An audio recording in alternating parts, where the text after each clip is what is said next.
Deshaun Watson, that to me is the riskiest move in the history of sports. I want you to think about this for a second, what the Cleveland Browns have done. Because the Cleveland Browns engaged with Deshaun Watson, and he said, hey, thanks, but no thanks. And then he was focused on, by all accounts, Atlanta and Carolina. When he told the Saints they were out, he told the Browns they were out. They came back to him and said, hey, man, we'll give you a new contract. I don't know. I'll give you a fully guaranteed 5-year contract. And basically, the way in which it's worked, you can't take a ton of the money back if he gets suspended because his base salary is so low. The Cleveland Browns have traded for a quarterback who has torn his ACL twice, didn't play last season, and he has 22 pending civil cases against him. Now, look, I'm willing to believe that the Browns had to do an amount of due diligence so that they felt confident that they're not bringing a sexual predator into their locker room, into their city. I'm willing to believe that.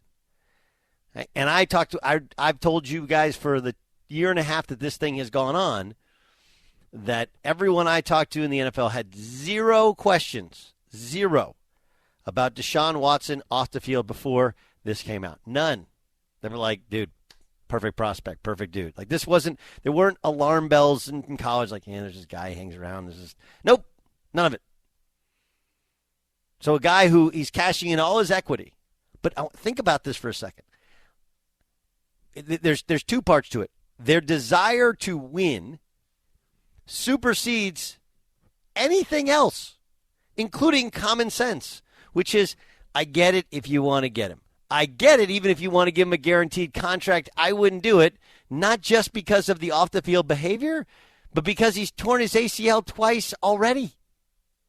And it's not like he's a quarterback that gets rid of it quick. It's not like he's a statue back there. He plays a style of football which is relatively reckless, a little bit more like Ben Roethlisberger than Lamar Jackson in terms of how much he runs, 4 first downs, but he holds that football and he takes a savage beating. And look, I think Deshaun Watson's good. I would argue, again, based upon what some of my friends in the league say in terms of top 5 or top 10, but again, he's light years better and gives you way more confidence, and other guys seem way more into him than they do Baker Mayfield. God, I understand all of that. But you cannot undersell the fact that, look, we're in a time of reckoning, and do I think sometimes it goes too far with the Me Too stuff? Of course. But the reason that it exists is for years, women's voices, when they were done wrong in the workplace, were silenced, right? So we're in a time of evening of the sexual playing field. And I also understand in our country, you are innocent until proven guilty, and he's not even going to be tried in a criminal in the court of criminal law. Okay?